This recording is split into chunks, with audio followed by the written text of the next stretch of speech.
This is Josiah Plays Kentucky Route Zero. Alright, we've just arrived at a grove. We're in...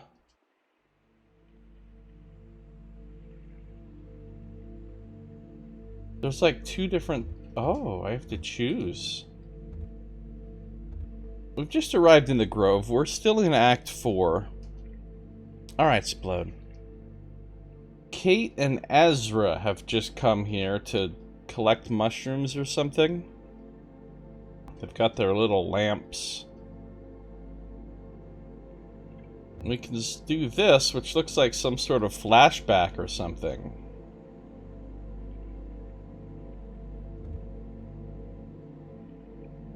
Let's do this. This seems more intriguing. She lit a second cigarette with the embers of the first one. She trembled, sweating a little under a heavy coat. It was warmer near the doors, but she was following directions. No smoking within 25 feet of hospital entrance. So she stood by a hot dog. Wait. Okay, so it's doing both. So she stood by a hot dog cart, parked at the edge of the sidewalk. Kate gently rolls a fallen branch and plucks something white from the underside. She holds it up for Ezra to examine. Pleurosibella porrigens. The common name is angel wings. Isn't that pleasant? They have a delicate, springy texture, and they're tasty, like sweet moss. Would you like a bite? Okay. Ezra takes a small bite and ruminates. What do you think? I think I got a bug. Oh, lucky you.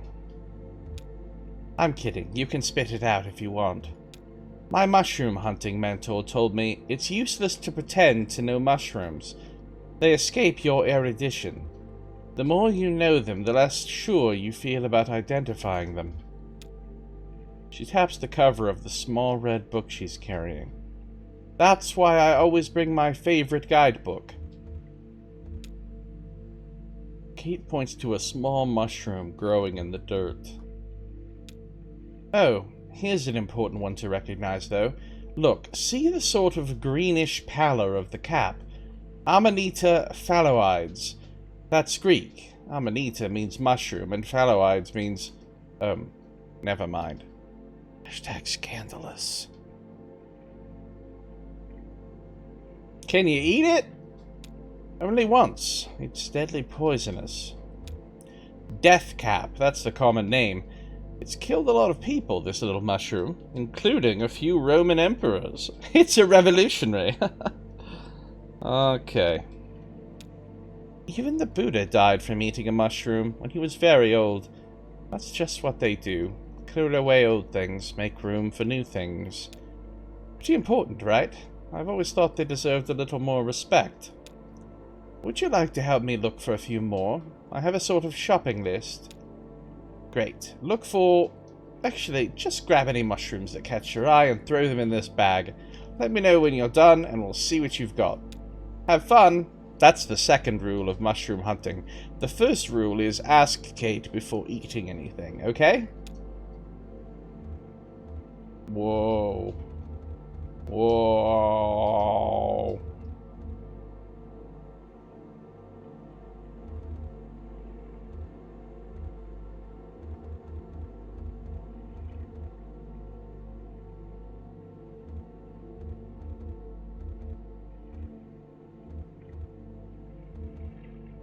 Let's check out this plastic bag washed up on the island. The bag is ragged and waterlogged. He nudges it with a stick, coiling up a plastic thread and spreading it out on the beach. He didn't like to play in the house. It was always too cold. It seemed to store up the cold at night, then slowly discharge it into his bones during the day, while the sun bounced feebly off the windows. But he liked to play in the woods behind the house. He'd taken a knife from the kitchen, selected for its long, serrated edge, Meant for slicing bread, its teeth had reminded him of a saw blade. He was determined to collect some firewood to heat the house. There are no mushrooms in the bag.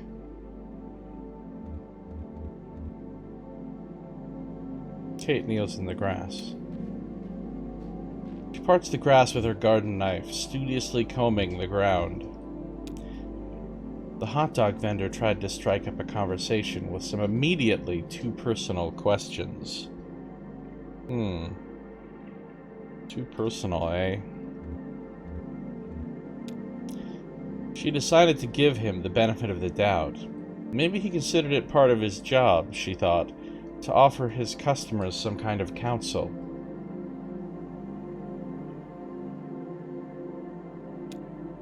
Maybe it was to salve his guilty conscience for selling junk food outside a hospital. There are no mushrooms in the grass.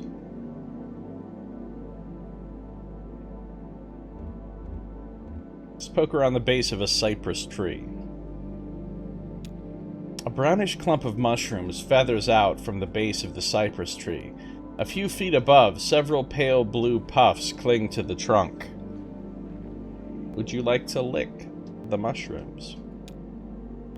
The woods were full of deer. His dad said the deer liked best to live on the edges of forests. Recent development in the area had created a lot of fresh edges, so they massed here and sometimes ran into the road. Kate examines some tree roots. She spots a couple of intriguing growths along the roots of the tree, a speckled white ball and a cluster of softly glowing amber caps. Had she ever tried any alternative medicines? Acupuncture, homeopathy, Ayurveda, magical thinking? She said she'd never heard of any of those things. He fished a stray hot dog out of the pickle jar. Oh, of course, this hot dog guy was asking her. Imagine going to get a hot dog and dude's like, "So, you ever tried Ayurveda?" You're like, is that a hot dog topping? No, it's an ancient Indian... no, I don't care then.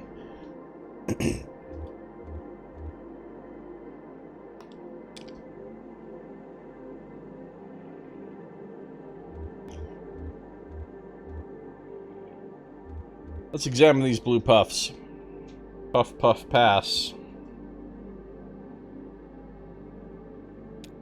He prods one of the pale orbs with a stick, and it cracks open a little, releasing a fine dust into the air.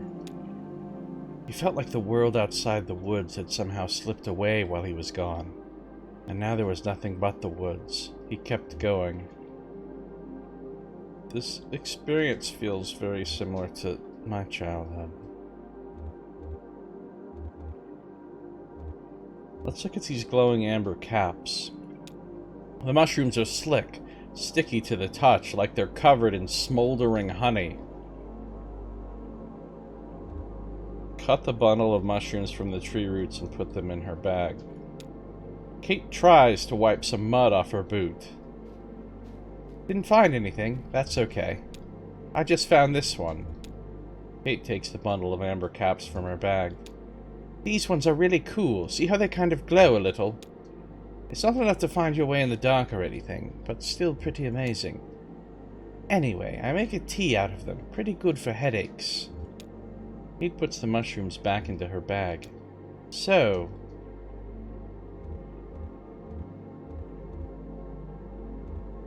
Ezra carefully removes a puff ball and puts it in his bag. Ezra closes his eyes and listens to the water and the distant clicking of bats. He tripped on a protruding root and lay for a while in the mud, examining the pale upper branches of a sycamore tree, listening to the soft rumble of a faraway thunderstorm, then louder, closer, and his hair stood on end, and there was the bird.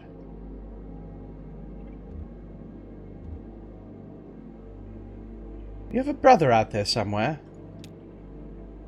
Julian. He's gonna come find me in the morning, after the work is done. Yeah, we work pretty hard.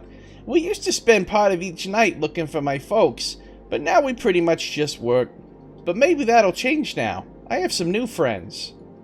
Do you have a family? I left home when I was very young. Not much older than you, actually.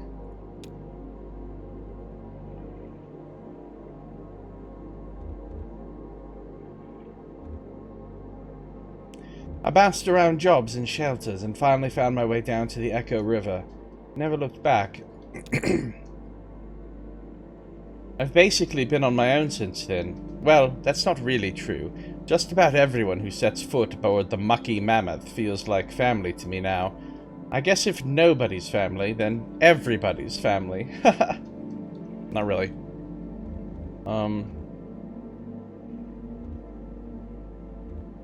These are the whole trees in this whole cave. Who planted them here? Right, not many trees down here in the dark. Months later, she came across a book on homeopathic medicine in a used bookstore, and bought it. She thought it was mostly bullshit, but found the author's notes on the unpredictability of mushrooms immediately compelling. Spiritual, even. She started collecting mushrooms on hikes, never eating them, just collecting, identifying, and discarding. Eventually, she connected with the Lexington Mycological Society, and began to study in earnest the medicinal uses of fungi. A fungi is the best medicine. Not many trees down here in the dark. I know these are some kind of cypress, and they were definitely planted here deliberately. By someone who... I guess I don't know much about this place, really. It's supposed to be some kind of memorial to something? Will would know more. It's a druid grove. Somebody was playing that game and they got rated as a druid and they took it too far.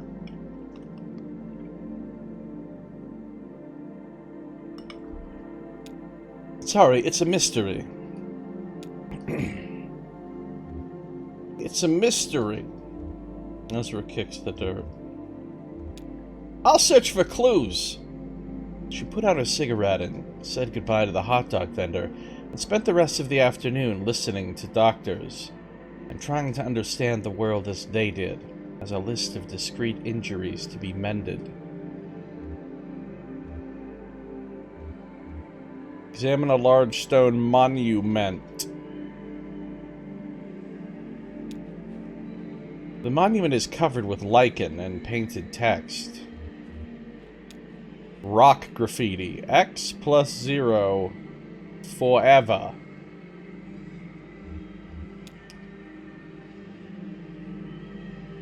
Let's look around the shore.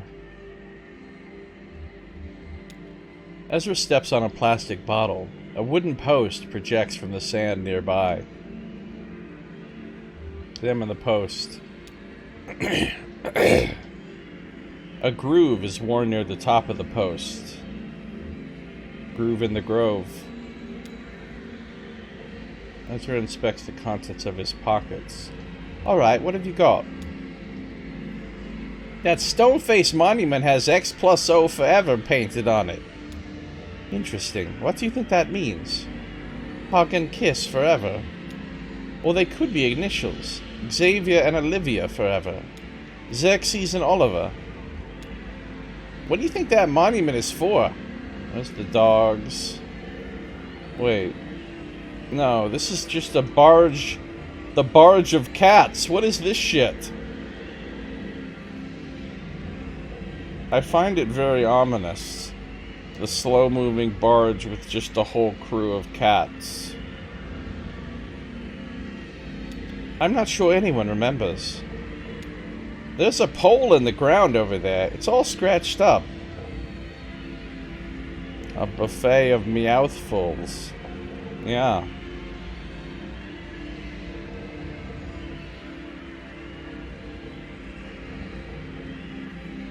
Must be a cattle ship, but not with cattle, just cat.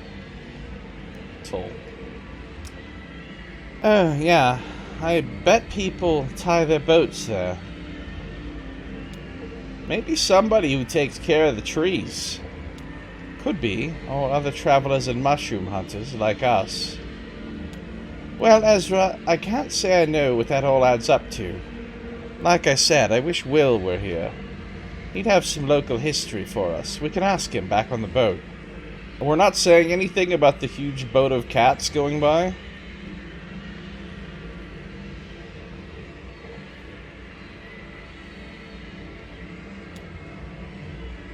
It's a ship of the feline.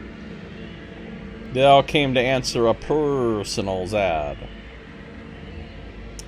Kate and Ezra look up at an old battleship drifting by. Cattle ship. Oh, there it is, the Iron Pariah. Don't worry, it's just passing by. Remember we heard about the Iron Pariah on The Phone Call.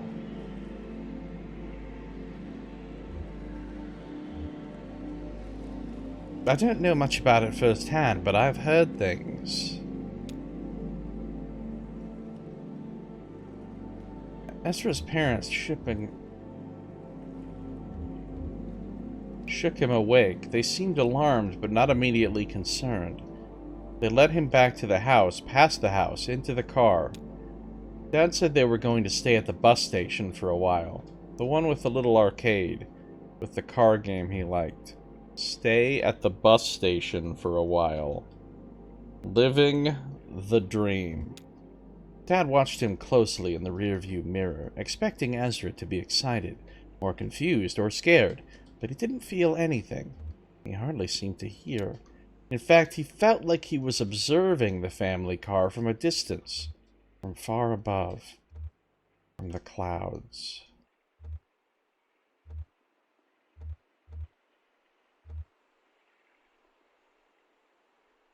Supposedly there's nobody even aboard. No people, I mean. There must be something on there. Life is everywhere. Rats, insects, some kind of hardy mold. Part of it could be flooded, and host to some of the eyeless fish that live in the Echo. Hey, Amaranth, how you doing? Good to see ya. What's going on?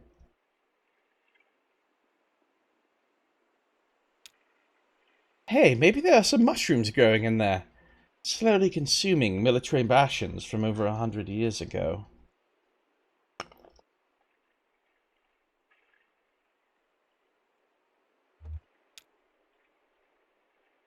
Someone told me she got close to it by accident and heard a strange wailing sound. She was a passenger on the Mammoth. She said she'd been out fishing on a rowboat and got swept up by a current near the cluttered place.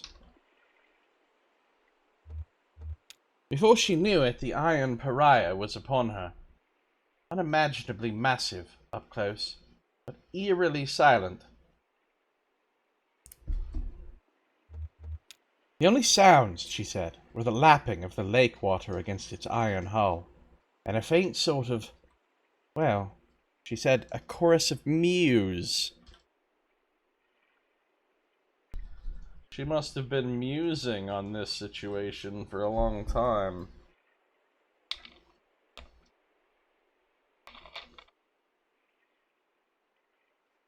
She was quite amused.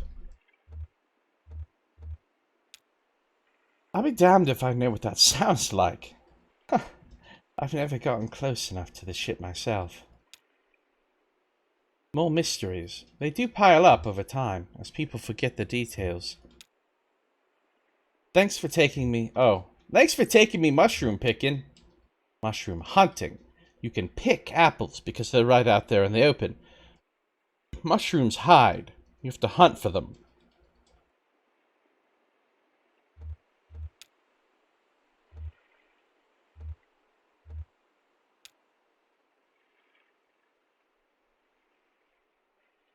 Apparently now we leave.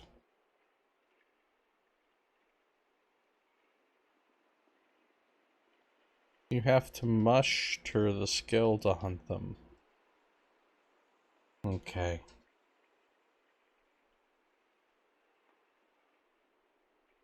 If you fail, it leaves mushroom for improvement.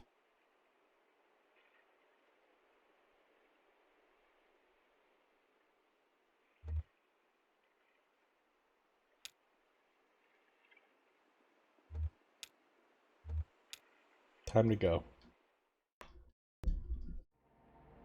Back to the magical boat. Water sounds, delicate synthesizer music. See that rough circle of rocky protrusions near the shore? It's more intricate than it looks. More than 2/3 of it is actually underwater. I haven't seen it myself, but listen to this. It's man-made, and the rocks weren't placed according to their size. So what's visible is more or less uniformly random selection of the overall shape.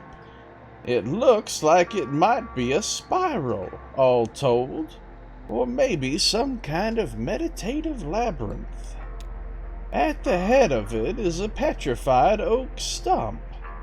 That was moved here from above ground, of course, decades ago. That's where the ceremony took place. The ceremony? The Lock-Lucks were married here. Many frail-tongued observers said they should just go with lock or luck, or split the difference with look or even lick, or really anything else, but it was never going to happen.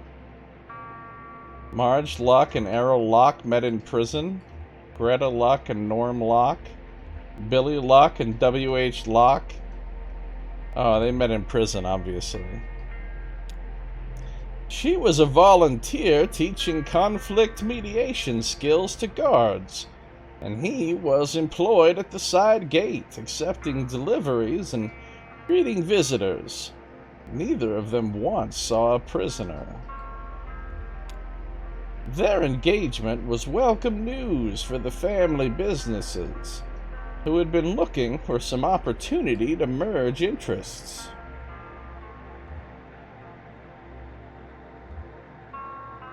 Family businesses, huh?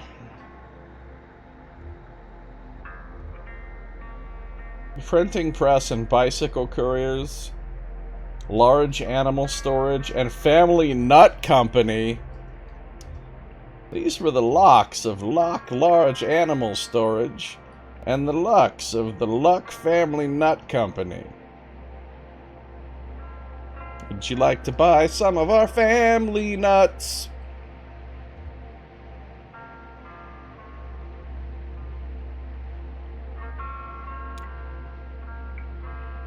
Surely someone in some branch of those two great trees had elephant husbandry on the brain. This is all speculation.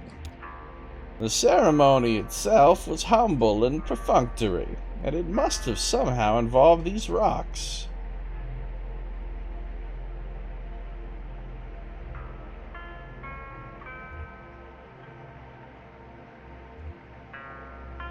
Maybe they walked around them in a spiral, like a symbol of their ever-tightening bond. And it must have also involved that petrified stump. Neither family is particularly religious, but rumors persist that the officiant wore a robe. Okay.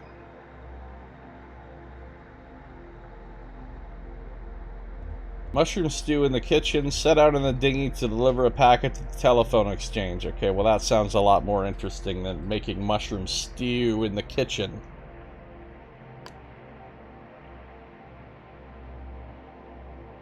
Let's go check out the telephone exchange.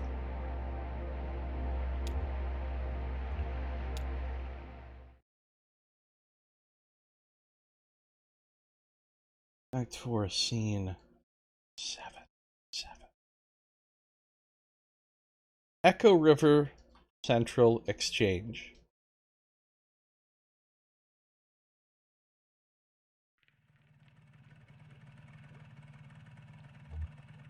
Thanks again for your help. This is about as far as the tugboat can go. You know, noise and lights disturb the bats. The bats. To learn the secret language of bats, press 3. I usually send Will, but he's up to his elbows in mammoth grease right now.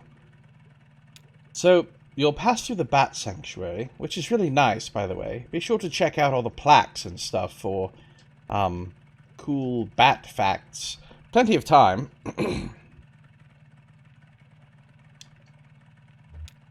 Anyway, the Echo River Central Exchange, or, excuse me, Consolidated Auxiliary Switch Number 30. They changed the name when the power company took over. Yeah, that power company owns everything. Anyway, it's just on the other side of the Bat Sanctuary. This package is going to Poppy. She's an operator. The operator. We'll meet you on the other side at Sam and Ida's for our scheduled early breakfast stop. Just follow the river. Can't miss it.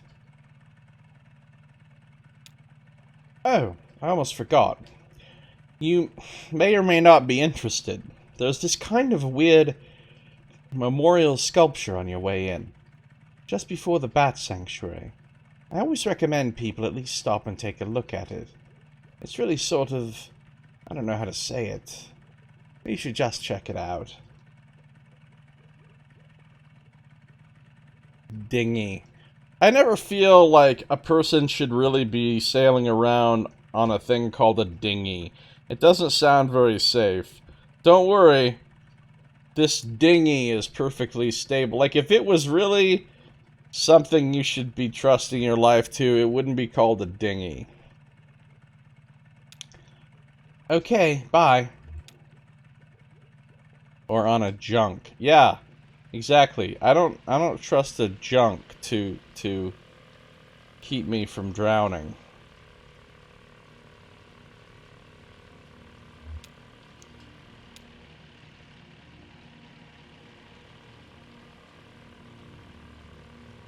I see some signs, but I can't.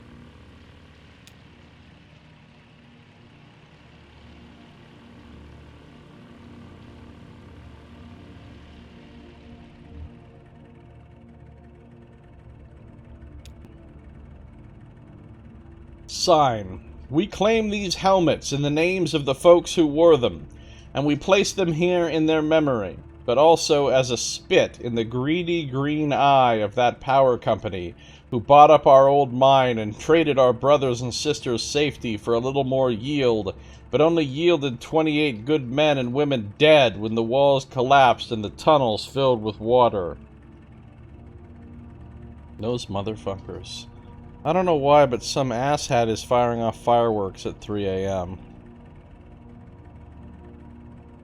As one does. Their lungs were black, but now they're washed clean and full of water, too, and swept through hidden tunnels into some awful cave we never will find, and so we guess the water buried them for us. So let this here be the marker for their grave. Wow.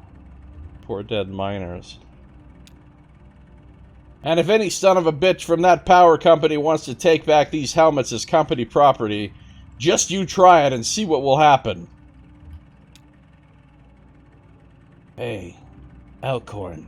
That's the mine we met in, where your folks, worked. Looks like it's been here a while. I sure as hell wouldn't mess with it. You think whoever wrote it is still that angry? I don't think you ever forget anger like that. No, I guess you probably don't. This probably stirs up... I mean... How do you...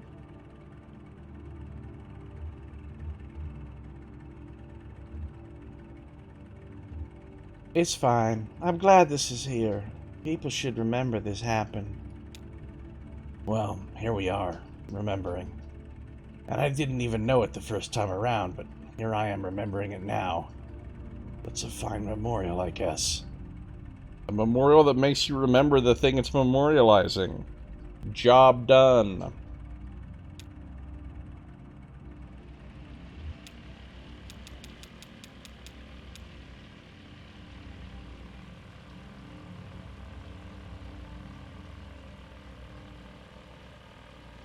Dinghy.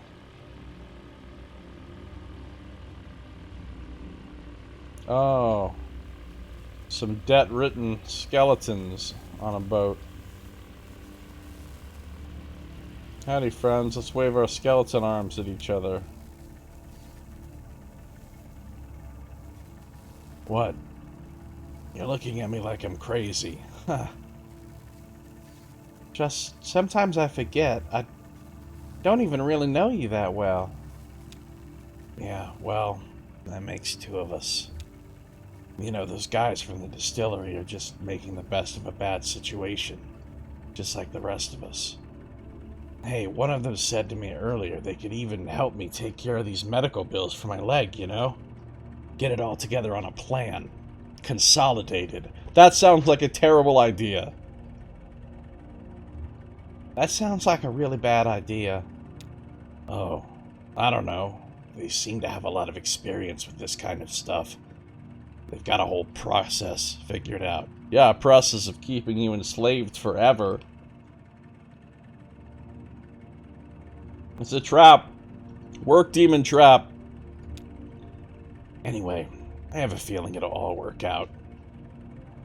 Even for me? Hey, why not? Seems like we're getting pretty close to finding your cousin, right? And besides that, you're young and smart. Plenty of time to bounce back from whatever. Listen, that old truck I've been driving belonged to my boss, Ira, Lisette's husband. To be honest, Ira didn't like me very much. But somehow Liz got it into her mind that he would have wanted me to have that truck someday.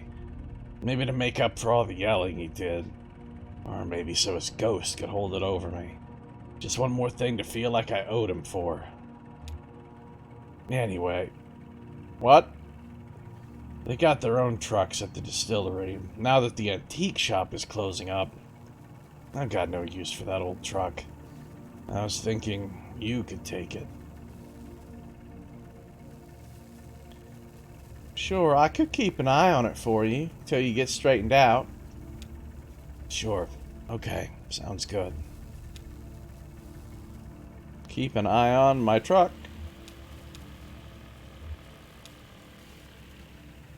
Visitors to the Echo River Nomadic Brown Bat Artificial Hibernaculum and Sanctuary. That is quite a name.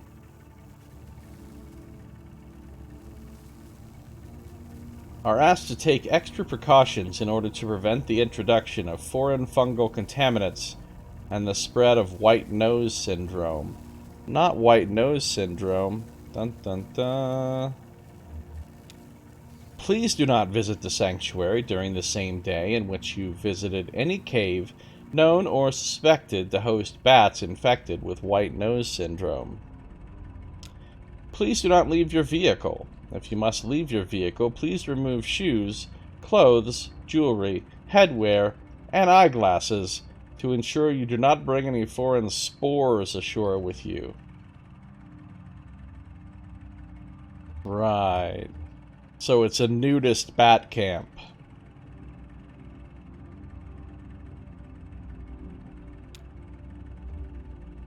Please do not touch any bats or structures.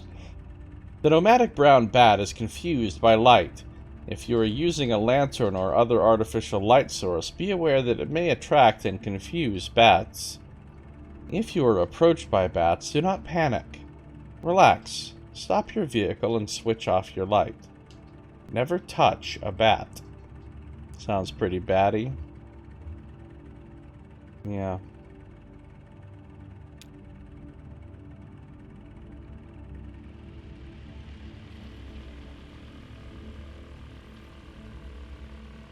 I'm just here because I want to make a cake and I need some batter.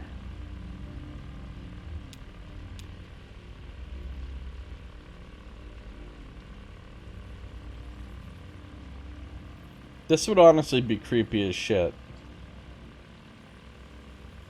The boat makes it extra creepy. Bat fact. Ever talk with your mouth full? Bats do it all the time. Bats talk in extremely high-frequency clicks, too high for humans to hear.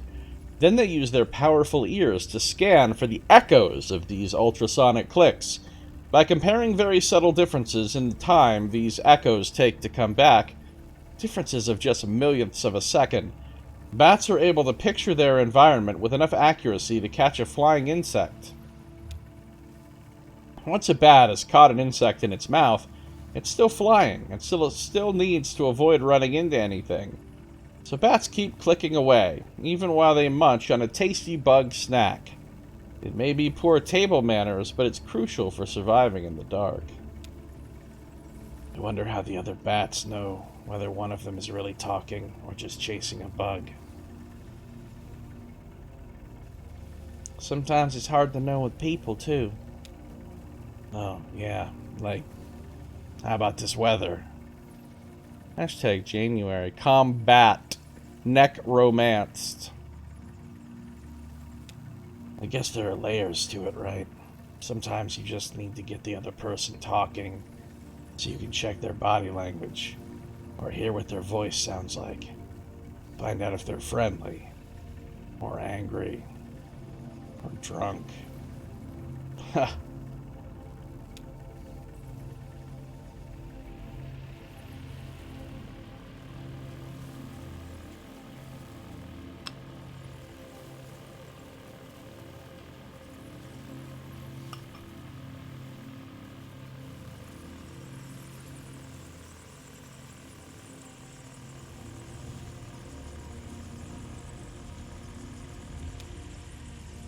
Bat fact! The nomadic brown bat's natural diet mostly consists of moths and other small insects that breed along the river. Here at the artificial hibernaculum and sanctuary, we use a combination of chemical snares and ultrasonic wards to repel all potentially contaminant-bearing insects, and replace them with our own locally bred and spawned hypoallergenic antiseptic pseudomoths. Wow. Which we call the little gray nothing moth. The impossible moth. You may be thinking that the other moths and insects that the nomadic brown bat would have been eating are very much relieved that their natural predator has found another food source. Not so. We've installed netting and highly effective moth traps along the river, where the nomadic brown bat normally hunts, to balance their escape from the food chain. But eating moths isn't the only systemic contribution that these bats make. They also produce a potent fertilizer in the form of guano that helps plant life thrive along the Echo River, the shore of Lake Leth. In order to minimize the sanctuary's impact on subterranean agriculture, we collect that precious guano here at the hibernaculum and manually distribute it throughout the caves. It's a full-time job. Dung dash. Oh, that was a good one. That was a good one. They got people who are just, their job is just to deliver shit everywhere.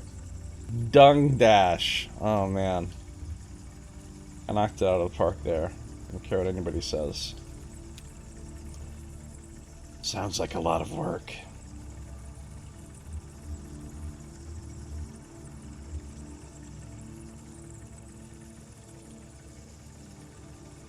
They eat fake moths? Yeah, hypoallergenic antiseptic pseudo-moths. The little gray nothing moth. Well, a lot of people eat fake food, right? Food taken apart and then put back together so it looks and tastes like something they remember eating before, even if they never really did. Sure.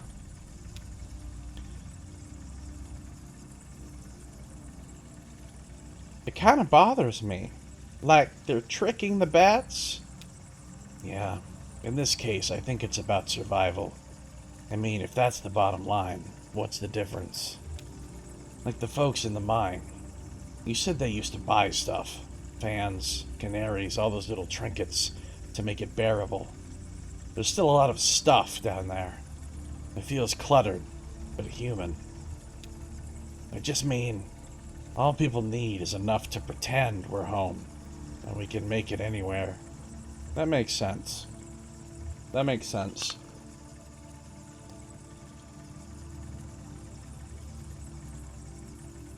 You get kind of philosophical when you're drinking. Did anyone ever tell you that? Yeah, I guess I do. Nah, this is nothing. I used to have this drinking buddy who would get loaded and tell the weirdest damn riddles. Like, which is more musical? A truck passing by a factory? Or a truck passing by a music school? Ha! Count your blessings.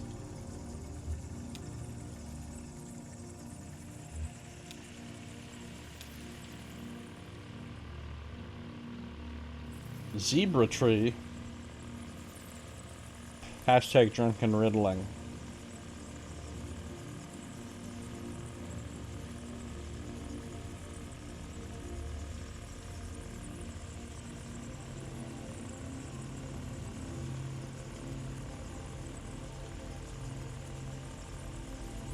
Dung dash.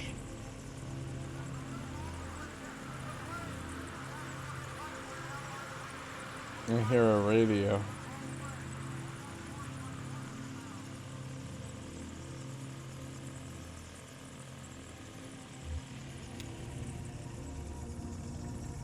Sign. White nose syndrome. A sun gniff tree. Yeah. White nose syndrome is still largely a mystery.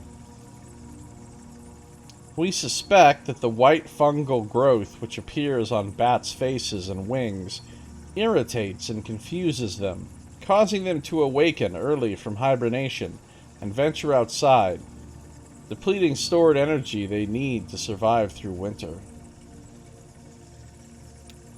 But biologists are nowhere near curing the disease. It spreads quickly and it is highly fatal.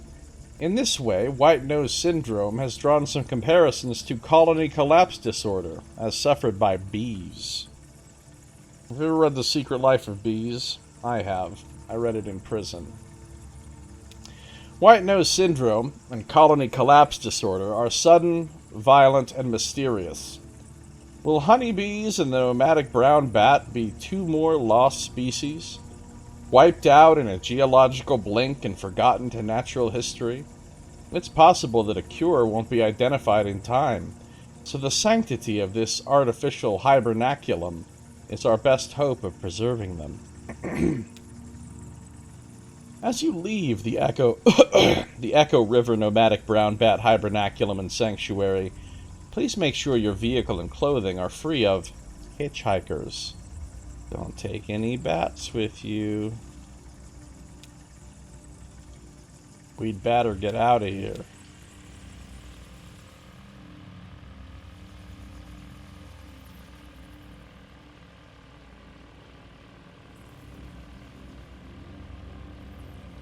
If they took some of our blood, they'd be performing phlebotomy.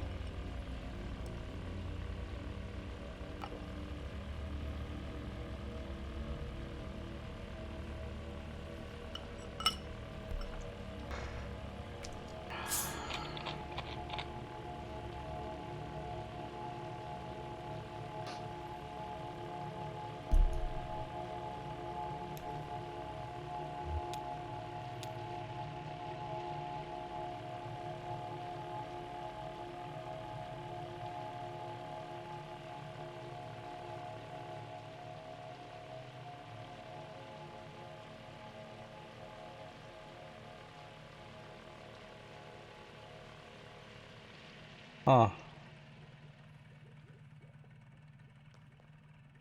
Flora.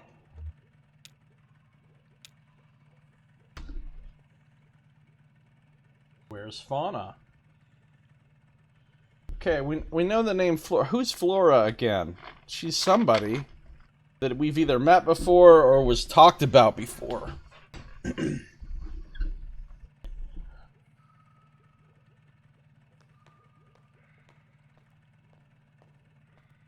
Dashiell. Like Dashiell Hammett? The only person who's ever been named that ever. Wait! Fuck! I was gonna talk to him. I wonder what happens if I just casually... This could be a bad idea. This could be a terrible idea.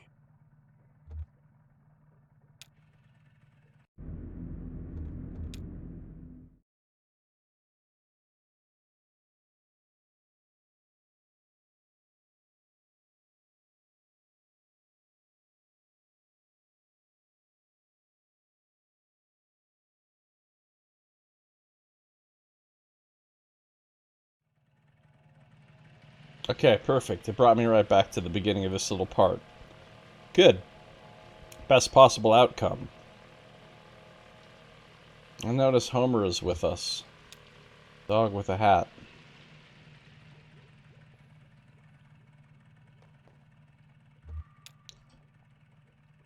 Careful up there. I can't drive your new truck if you slip and break your legs.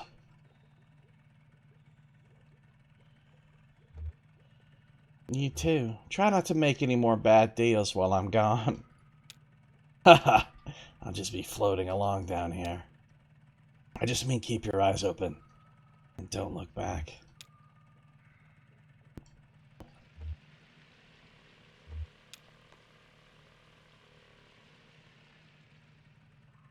Oh, hi. I remember you. What are you doing down here? I'm just exploring. I like dark underground places. I'm a romantic.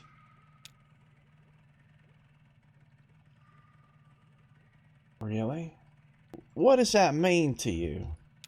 It means I like poems and rivers and mysteries. Okay, bye. Bye, Flora.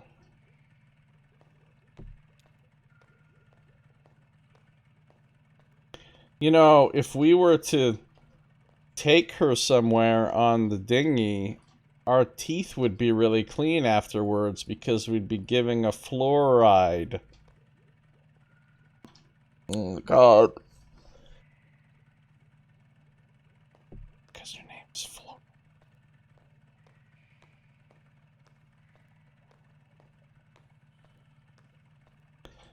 Alright, Dashel.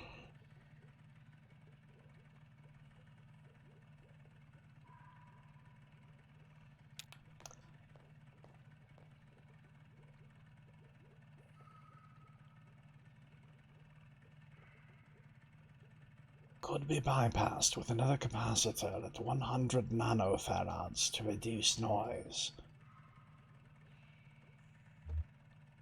If your circuit's too noisy, you should tie those floating pins to ground. Ah, that's a pretty good idea. They're probably picking up all kinds of radio interference. Dashel Morse, pleased to meet you. We don't install this type of phone for customers anymore, but there are quite a few of them still in circulation. Anyway, the new system doesn't source enough current to bring these old bells ring. So I'm trying to come up with a workaround. Maybe a little box the customer could attach right before the wall jack. I'm a bit of a circuit geek myself. I bet. I mean, you seem very comfortable with electronics. Is this your first time down here? Yeah, I can tell. Your eyes can't quite adjust to the light. It takes some practice. Believe it or not, I've been coming here since I was a kid, for one reason or the next. Back then, this place was a train station. It's true. They had bats then, too, but they were considered a nuisance. I thought this kind of was reminding me of like a subway station or something.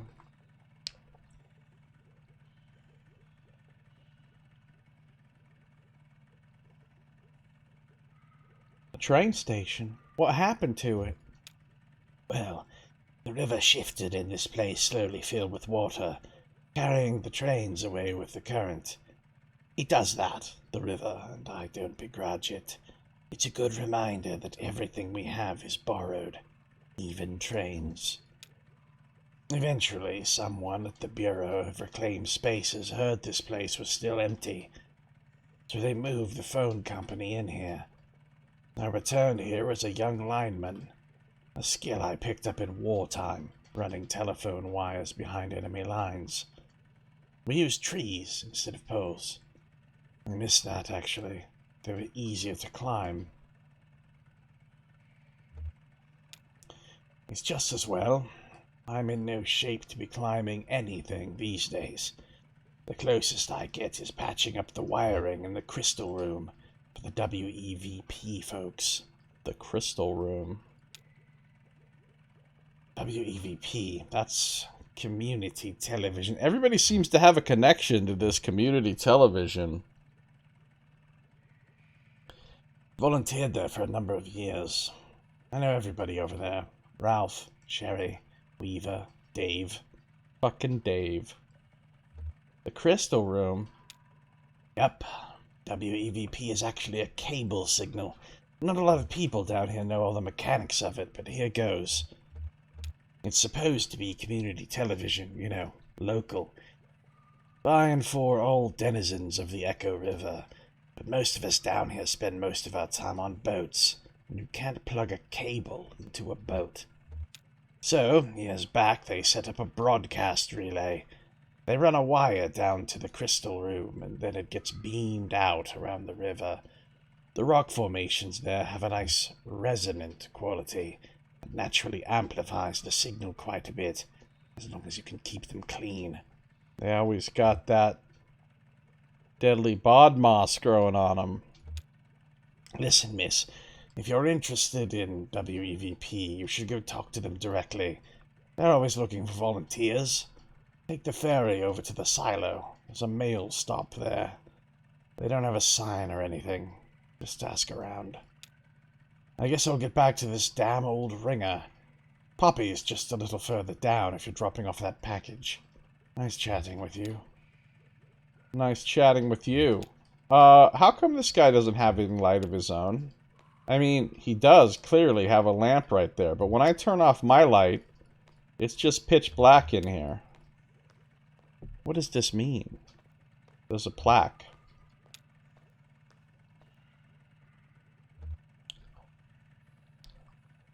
Abel and Eloise, the lovers' couriers. Hey, there's a big bird up there. Oh, there's another bird over there. Those must be Abel and Eloise. Bred for racing, Abel and Eloise spent most of their lives as carrier pigeons in the employ of the Echo River Avian Post. They retired here after Abel was disfigured in an accident with a light aircraft. But old habits were hard to die. Wait, the bird flew into an aircraft? And lived? Jeez. Abel and Eloise would pick up scraps of paper from the ground, the trash, even pull them out of pockets and deliver them to other people nearby, to delight or embarrassment. Imagine training a bird to pickpocket people. Word spread, and travelers passing through this tunnel began to come prepared with love letters, poems, and other written desires to pass along indirectly through these pigeons. After a hard day's work, Abel and Eloise would always be found nestled closely together in a disused newspaper stand, set aside for their habitation, and that's where we left them.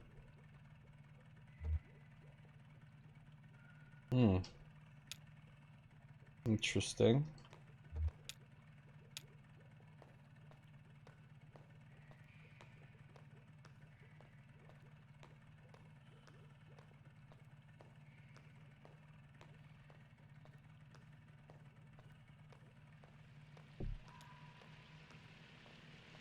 Poppy?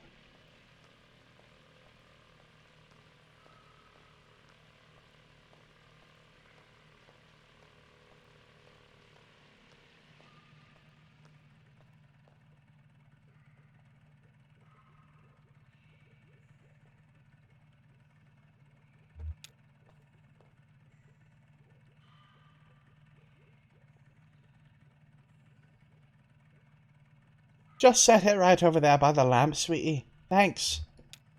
Actually, just a minute. What does that parcel claim to be from? I mean, the parcel doesn't claim anything. Parcel. I'm sorry, I don't know. I don't speak parcel tongue. Actually, it's a package, not a parcel. The fuck is the difference between a package and a parcel? That's weird. There's no label on it. Well, if we're lucky, it's chocolates from a secret admirer, and not a snake from an assassin. Hey, snakes make excellent gifts. So, who are you? Do you work for the post office? Or the tugboat.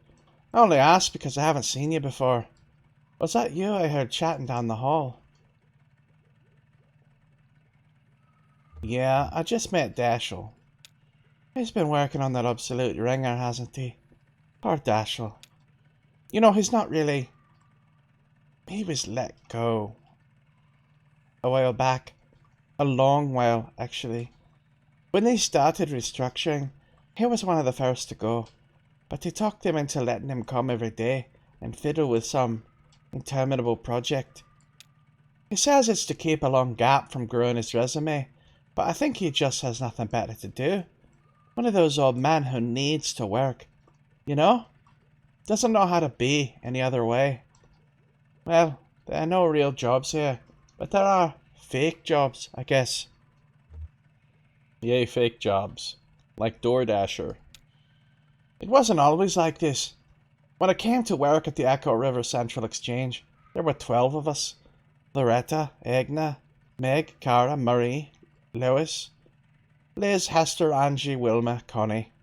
I was number 12. Connie and I were hired on the same day, but she showed up early. Marie finished college, and Hester was fired for snapping at a rude caller. But he had it coming, and I hear she did just fine on her own. So they hired Beryl, Jana, and Sachiko, which brought us up to 13. And that was as many operators as we ever had here at one time. The power company came along, buying up all the lines, and one day they took the exchange as a throw-in, like it was nothing. Nothing! And they started phasing us out. Edna, Meg, Cara, and Lois left one Friday evening, and were asked not to come back on Monday morning. Beryl saw the writing on the wall and quickly found employment at a private PBX. They had Jana and Liz stop routing calls and write up some kind of best practices document instead. It was their final task as exchange employees. Not good. Some of the girls were reassigned to other divisions. Connie, I think, was checking residential meters. Sachiko and Wilma were moved into energy sales, cold calling businesses to see if they needed to upgrade their electricity plan. At least they were still on the phone. Then it was just Loretta, Angie, and me. We were swamped. The hours were hell and hard on the throat. The voice with the smile became a croak. I was gargling warm salt water in the break room, sipping from a thermos full of hot honey broth stashed under my chair. Oh, I brought a lot of extended technique to the switchboard in those days. Extended technique? She just needed to drink some Cola O, and she would have been fine.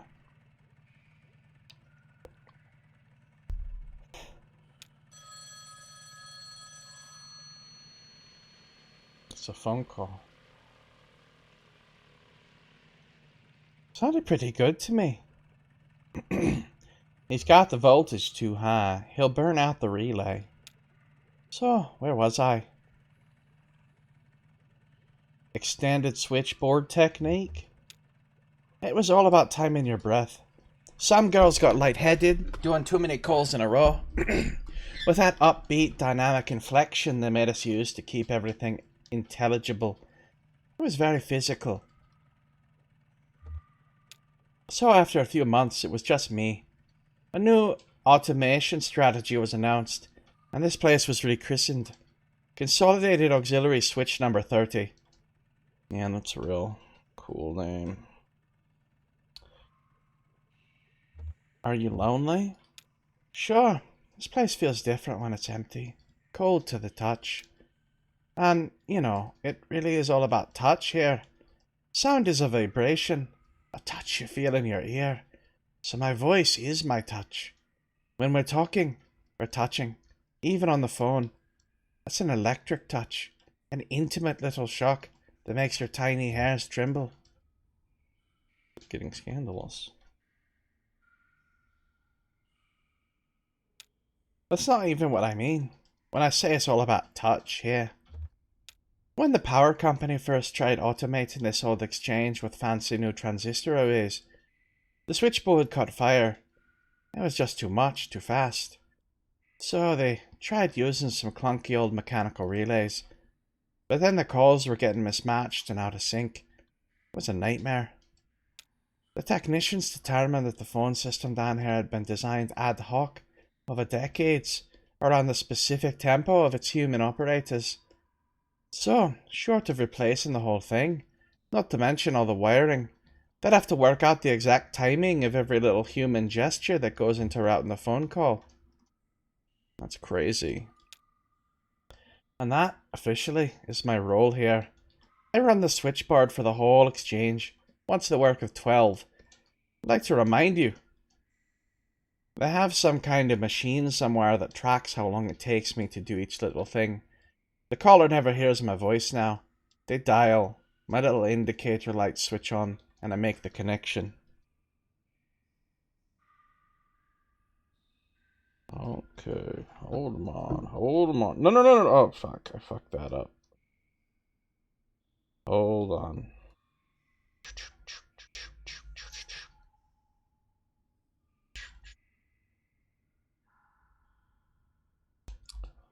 Alright, well that's taken care of. So... that's good. Repeating, of course.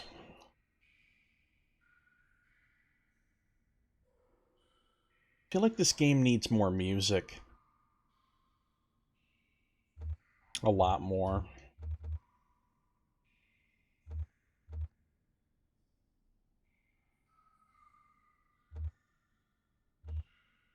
Do you miss talking to you miss talking to callers? You know, there's something that bothers me about the process, besides the fact that I'm training my replacement, who isn't even human. Here's what I mean. How long do you think it should take to time my every move and recreate that timing in an automated switchboard? Rough estimate. At least a month? That's what I said, but this has been going on for over a year. A very dark thought has started to nag at me. What if there is no cheap machine that's going to replace me? What if it's cheaper to just keep me here, filling in for the rhythm of the operators? What if I'm the cheap machine? You're not a machine. Nice of you to notice. I mourn the Echo River Central Exchange, and I'll carry a torch for the voice with a smile. But at least I'm keeping some part of it human, right? Even if it's not the best part. Oh, the parcel. Right over there by the lamp is fine. Thanks for dropping that off. Take care. Think of me when you dial 0. 0, 0, 0, 0, 0.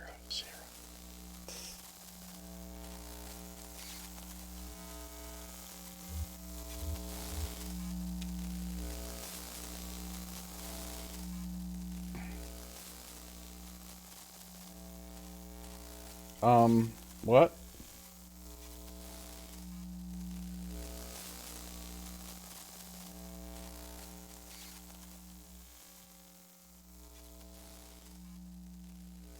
Dead skeletons.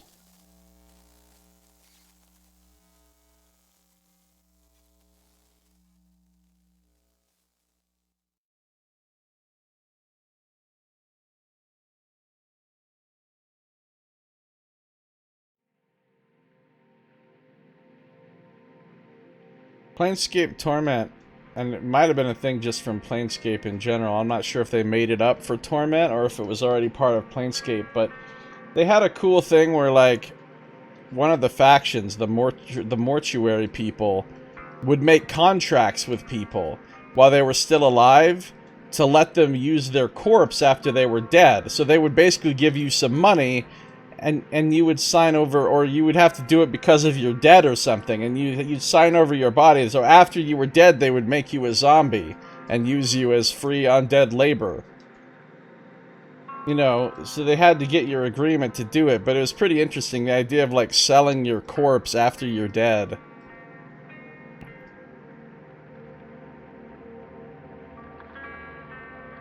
She returned on the dinghy, alone. She had a strong and sudden urge to shut the motor off and let the current take her, but she couldn't work out where that impulse came from, so she did her best to resist it. Wow, this is a lot of possible meanings here. Flat-bottomed skiff. Guitar player pedaling a floating bicycle with his dog in tow. That sounds like some nonsense. A bonus resource.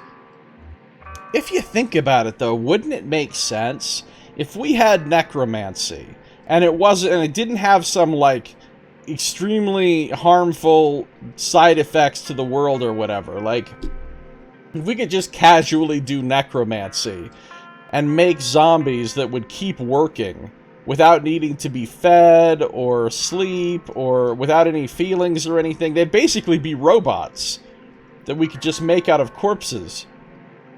Wouldn't it make sense to do it? I mean, wouldn't it be rational to just make a shitload of zombies?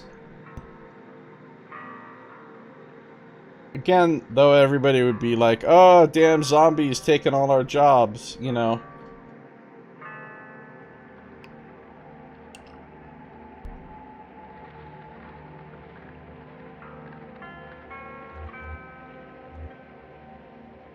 A painter of shipwrecks. Oh man, this is a hard choice. I think we're gonna go with painter of shipwrecks, though. Because, you know, it could be Corwin. Painter of rat shipwrecks. He never met work from photographs, so his paintings could be divided into two categories. There were the ones he painted from life, and the Echo River was a very good source for these because its currents were so unpredictable and the tunnels so dark. He rendered these in oil paint, by lamplight, working for hours, cross-legged on the porch of his houseboat/studio. Then there were the ones he painted from memory.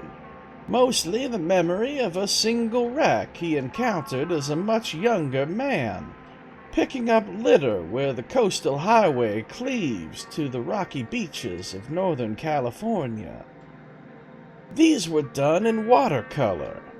He preferred to work on them in the morning, in a room he rented near the airport in Louisville.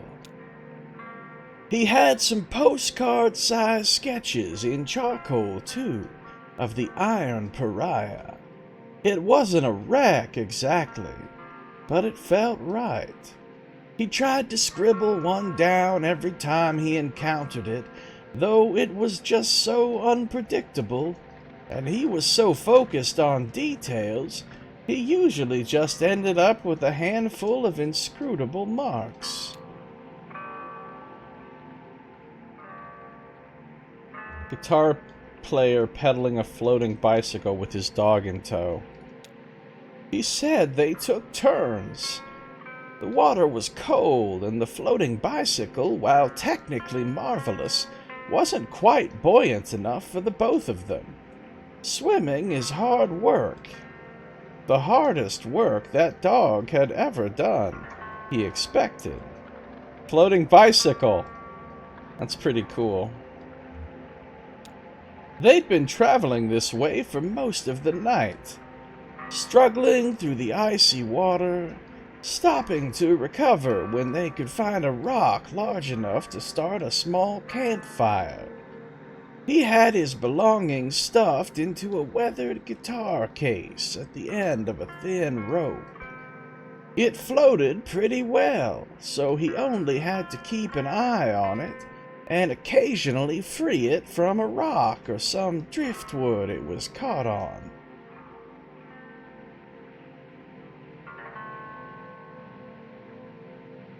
She asked if he had a guitar in his case, or just clothes. He would have played her something, but the case leaked a bit, and he didn't think it would sound right until it had time to dry out. She met a flower salesman on a raft. They floated alongside in buoyant pots, bobbing untethered. He corralled them with a long pole in a stream of small adjustments. Imagine that. That's crazy. There it is. All the pots. And they weren't tied to the thing. He just literally had to keep them from drifting off by manually, one by one, with a pole? That's like spinning plates. She leaned out over the water to get a closer look. He'd just started work for the day, so his stock was full. He pushed a few bouquets her way. First was an elaborate bundle of pomegranates, arranged in the Roman style. He said it was for a particular kind of person. If it didn't remind her of anyone in specific, she'd better move on. Next, a delicate mixture of dandelions. He was feeling distracted when he first designed it, but some customers found it hopeful. Finally, an elaborate mixture of snapdragons made to look domestic. He suggested it would make an appropriate apology bouquet. He drifted away with the current, pushing his flowers along with the raft. She gave in, shut off the motor, and floated for a while. Then she knew what she'd been craving.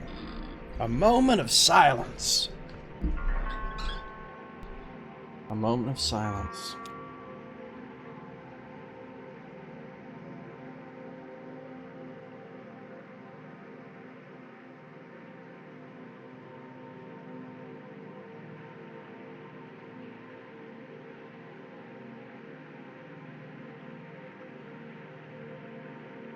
There's a house.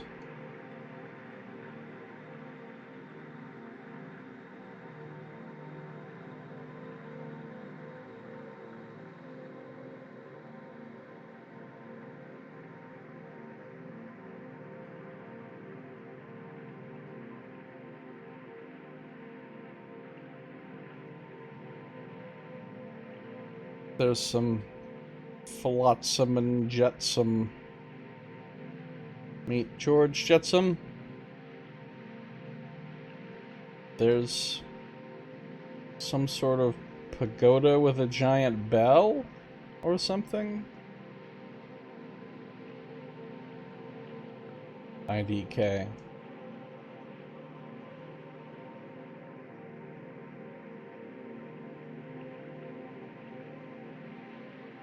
She's backing up.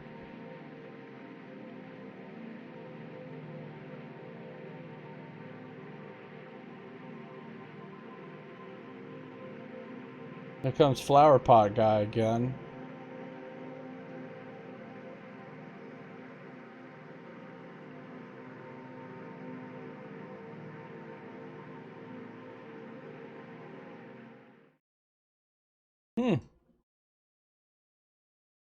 Act 4, Scene 8.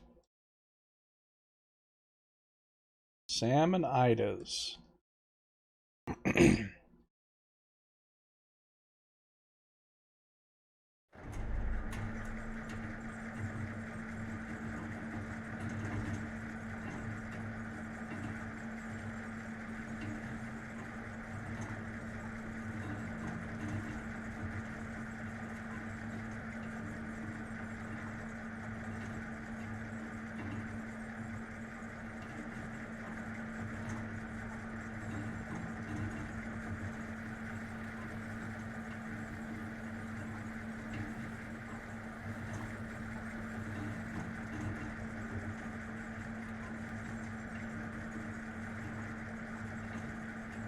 Sam sings wordlessly to himself. Is that some kind of diving bell?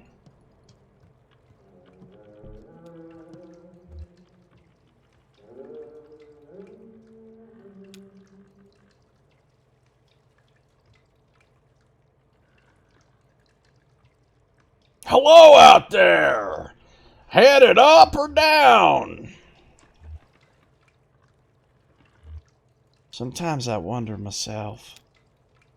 Best never to dive with doubt in your heart, though it can't always be helped.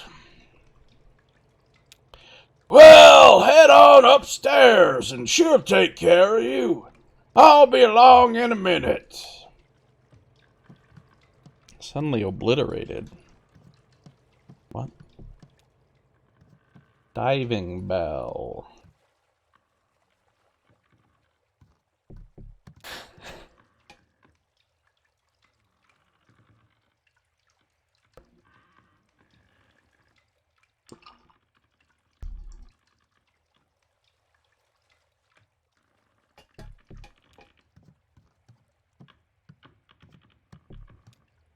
It says restaurant up.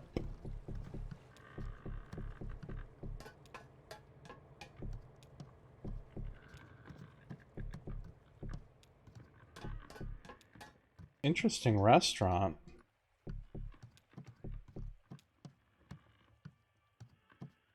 Here's some people.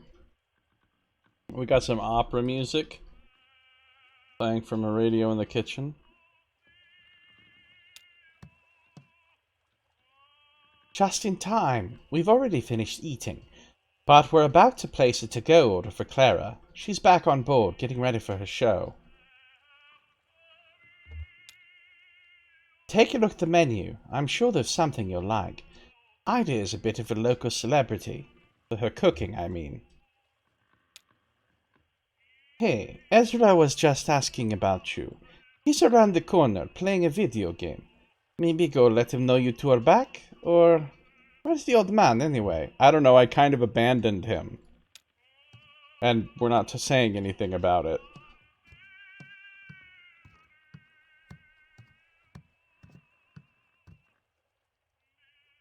Oh, bad luck. You'll get it next time. Hey, got a quarter? He's almost got this. It's true! Sure, I have 1 quarter. Thank you! So, where's... Oh, is that what happened? When the boat came with the 3 skeleton guys on it and it was being all ominous and everything. And they went off. They came and took him.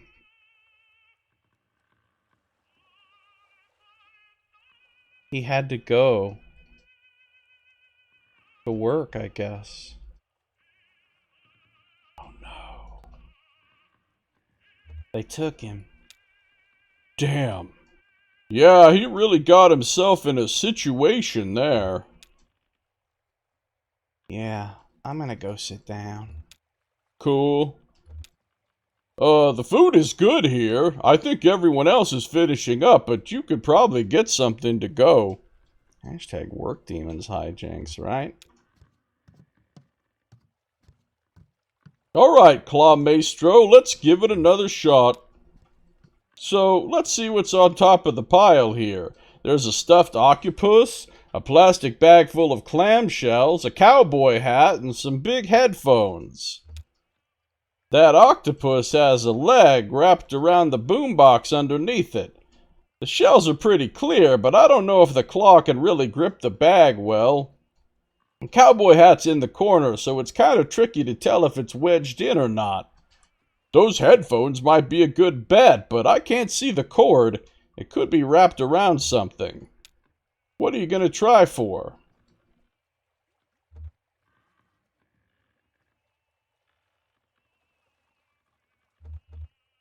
I can get the octopus. Wow, alright. I admire your confidence. Okay, when I put this quarter in, you'll have about 8 seconds to grab your prize. The octopus is square in the middle.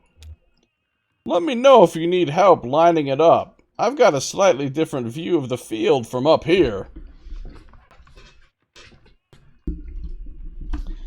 Trying to get an octopus now.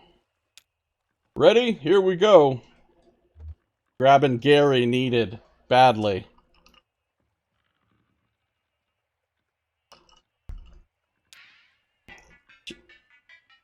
Johnny inserts the coin and the machine awakens. The claw hovers in the front left corner of the machine.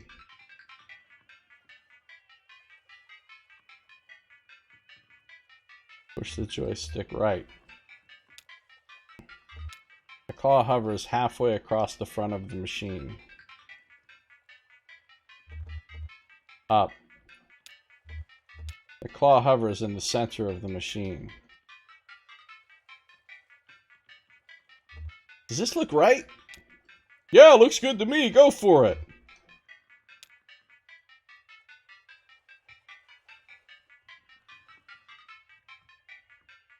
Push the button to drop the claw.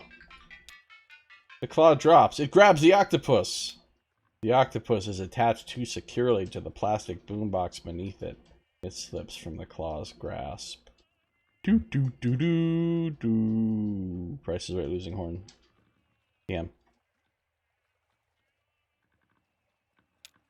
Oh, no good. I had a feeling that octopus was a little too comfortable in there.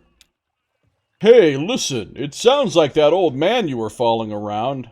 I guess he had to leave. I should go with him. Oh, no, that's not a good idea. It's not a place for kids, where he's headed. Anyway, I don't know what kind of plans you have now, but if you need help figuring out your next move, you can always talk to me and Miss Junebug. I just wanted to make sure you know that. I'll meet up with Julian when we get back above ground and go back to the museum. Oh, yeah, he's your brother, you said, right? Hey, maybe we still have time to poke around this place a little. They have some pretty wild stuff in here. Are we never going to talk about the fact that you're a goddamn android?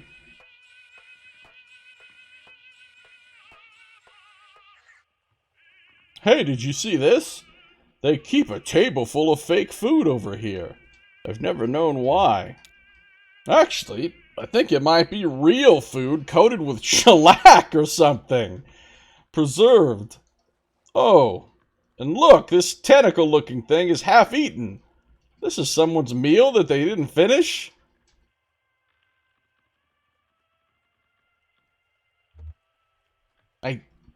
I dare you to take a bite. Haha, you first. Would you like to lick? Okay. Whoa, hold on, I'm just kidding. If Sam and Ida preserved this half-eaten meal, it must have been pretty important to them, right? Maybe it belonged to someone they care about, like a beloved uncle had a mid-meal stroke, so they kept it in his memory. My folks left behind a bag of sunflower seeds, but I threw it away. I should have kept it, right? Oh, no, I didn't mean that, kid. You don't need to hang on to every little memento. I'm sure you still remember them just fine. Are you worried about them?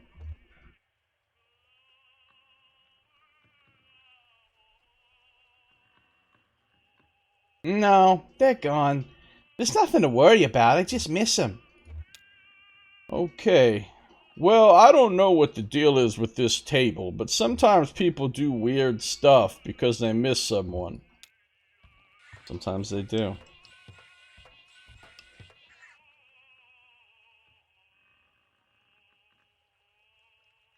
Weird. Somehow I thought it was his truck and delivery and all. It was, that's what she's saying. But he gave it to her before they took him away.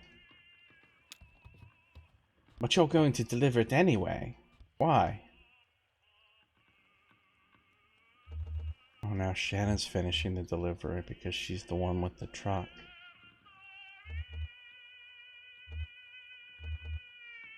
Oh, he's my friend. He needs my help to finish his job. That's right. He's our friend too. Johnny and I will help you unload when we get there. Lift with your legs, Cricket. Your cyber legs. Yes, ma'am.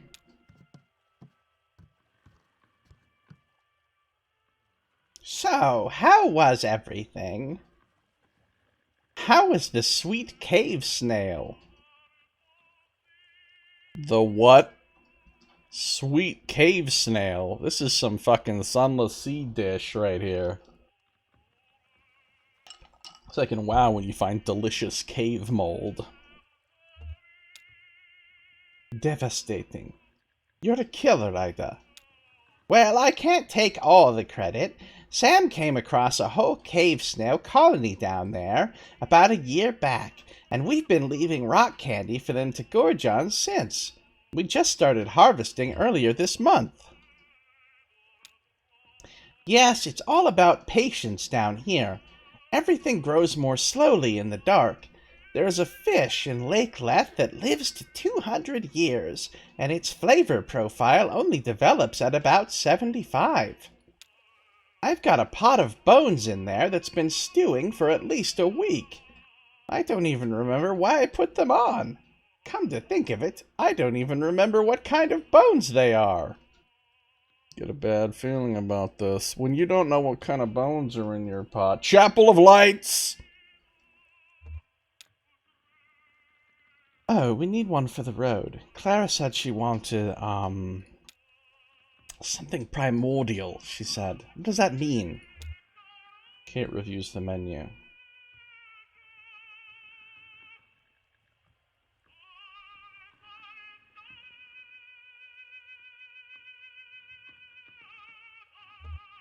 She must have meant something simple. Ah, could be. And Shannon the menu. Yeah, you pick. I'm no good at this. Shannon inspects the menu. Maybe... balsamic carrot, old cave fish with small salad and scallop, blind prawn cakes with cranberry butter sauce. That doesn't sound bad, actually. Turn the page. How about... oh, do we have another infinite, procedurally generated random things? Spicy blind salamander and rice, barnacle cauliflower soup, mussel hot pot, charred blind salamander with cranberry black bean relish. I would eat that. Pork and shrimp gumbo. Cedar plank mollusk with Parmesan herb crust and butter sauce. Achievement unlocked. Here, you pick. Let's see. Buttermilk crusted crayfish kebabs. Basic steamed squid. Sweetwater cuttlefish and carrot fritters with orange sauce. How about Ida's smoked salamander spread with New York toast? Barnacle log. Barnacle log sounds awful!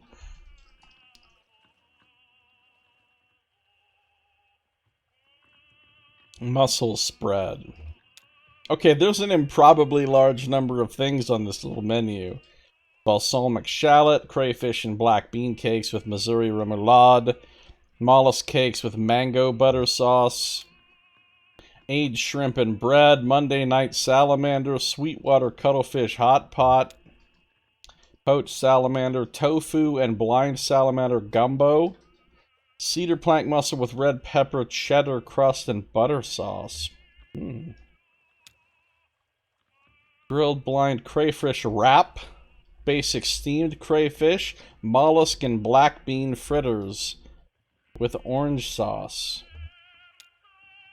Shrimp bisque, eel log. No. Sweetwater cuttlefish with pickled carrot mignonette sauce. Balsamic black bean, barnacle and tomato cakes with Cajun remoulade. Old barnacle with bread and mussel. Most of these sound awful, but some of them sound good. Cold blind cavefish and bread. Saturday night salamander. Cavefish shallot soup. We'll take the Saturday night salamander. Good choice. Your friend will love it. I'll have that right out, sweetie. That's an excellent choice. Very popular.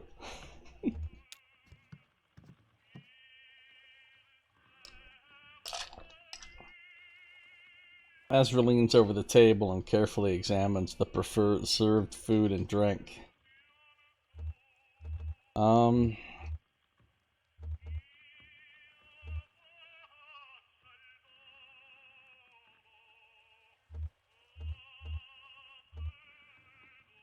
Dessert, food, and drink, huh? Sliggin' food.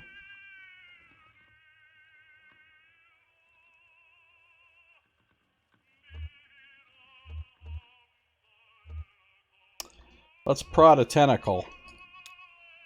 The tentacle is solid and fixed in place. We used to steam those. Juicy. But I prefer them smoked now. Sorry I startled you, sweetie.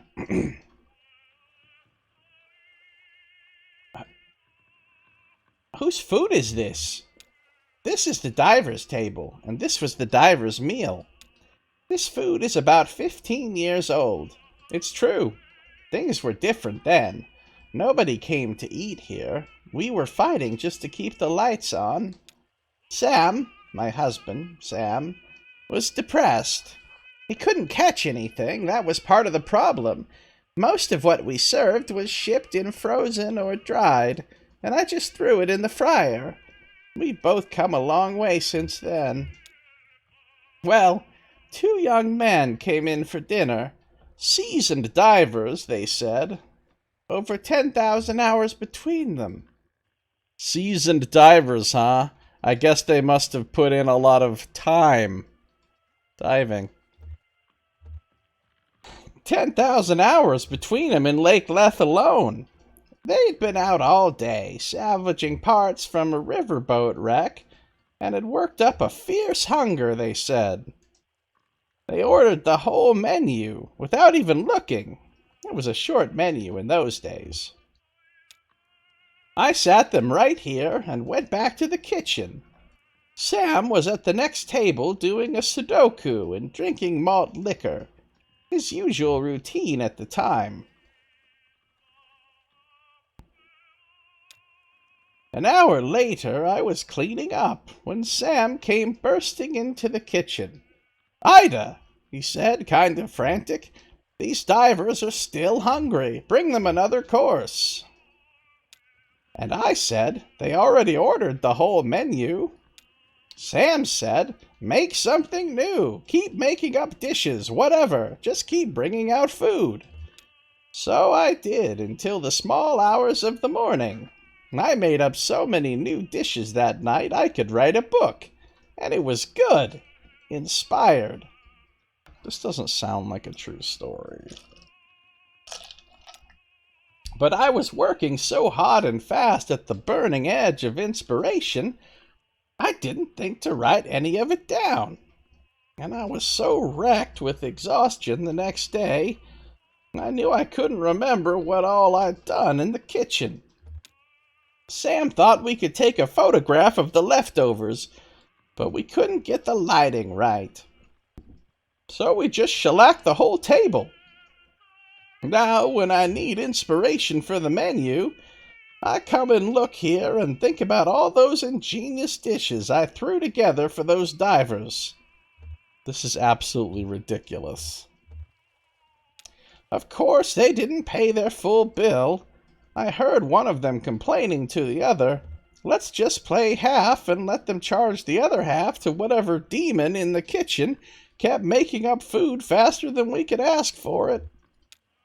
But it all worked out. Things have really turned around since then.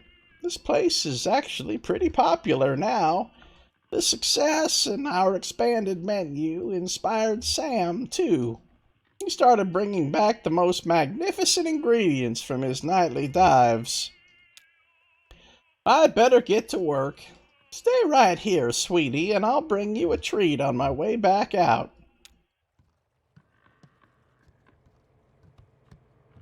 Mm-hmm.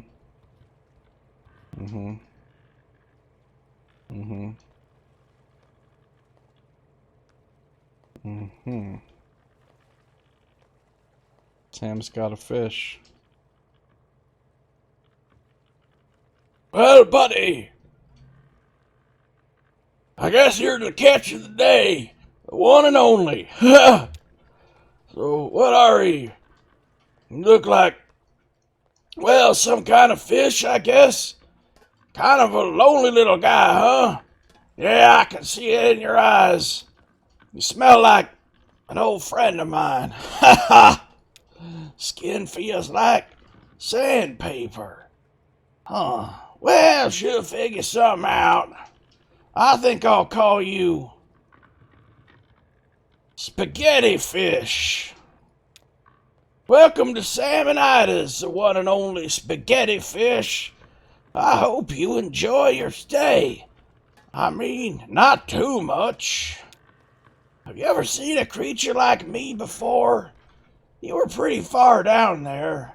I wouldn't be surprised if I'm the first, except there were 2 divers who went before me long ago. Maybe that was before your time. How old are you anyway, I wonder? They ate here once, back in the bad old days. 2 young guys, could have been brothers maybe. I was over in the corner with my coffee and crossword. I hadn't been able to catch a thing, so I'd have just fried up something from frozen. Well, these guys were hungry enough to eat it, and asked for more, and they did at least as much talking as eating. See, like I said, they were divers, and like I said, they might have been brothers. They had a kind of rivalry going between them or something. Ida was about to write up their check, but I slipped calmly and quietly into the kitchen for a minute and told her to just keep bringing out food. Why are they telling us this same story again? I figured they wouldn't notice, caught up in their boasting as they were, and I wanted to listen. They went back and forth for hours about all the deep and dangerous dives they'd been on, new tunnels they'd discovered, all the weird creatures they encountered at the weirdest depths of Lake Leth. It was like a dance. No, like a boxing match. Each story went deeper than the last, literally and figuratively. And I listened to every word of it, memorized every description of every tunnel and diving route they discovered. That's my map now, you see. For 15 years I've been using routes those 2 young divers discussed right here at that table. That is a curiously good memory. Yeah, I could write a guidebook to the depths of this lake, but I don't dare. Someone would steal my good diving spots, and then where would we be? See, This is a long conversation he's having with a fish that he just caught. people come here from all over just to try our daily catch, because they know it's unique. Ain't you proud? Since I can't write any of it down, I just preserve that table where they had their meal, so I can look at it to jog my memory, like they were eating pickled crab when they talked about that shipwreck full of salamanders. Pretty clever, huh? It's my own secret code. Well, I'll be straight with you, Spaghetti Fish. There is one feature of this arrangement that I find unsettling. In fact, I lose a decent amount of sleep over it. I know who this guy is. This is Sardic's dad.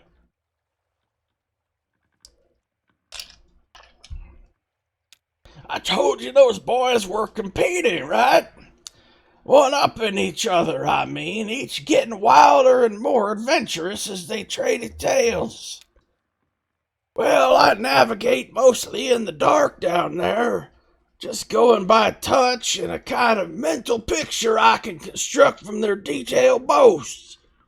And every time I explore a new diving spot from those recollections, I have to weigh it all against the risk that I'm headed right into a dangerous falsehood. One of those men could have felt for a moment like he was losing some ground in their little duel, so he could have slipped a fake one in there. Maybe told a fib about some dive he went on and found a colony of blind shrimp living in a discarded refrigerator. And when I get down there, my diving belt cracks open on a sharp rock where he said that fridge would be. And that's the end of Sam of Salmonitis. To be honest, that possibility puts the fear of death in me every time I touch water. Wow.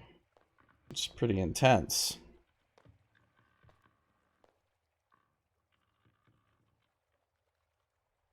Hey, Sam. Good haul tonight? We'll see what she can make of it. Yeah, pretty good, I think. I hit some trouble down by the narrow tunnel. Some kind of fast-growing freshwater barnacles just about sealed it up. I picked away for half an hour before I gave up and went around the other way. In before Cthulhu rises. Catch of the day, Cthulhu. But I got the catch of the day. That's the important part. That's what people travel for. I need to go, and I'm in the middle of this conversation.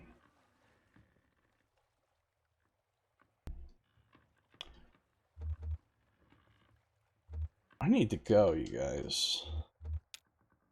Honestly. I'm running out of time here. Sorry for the short stream, but that's gonna do it for this episode. Thank you for watching. This has been Josiah Plays Kentucky Route Zero.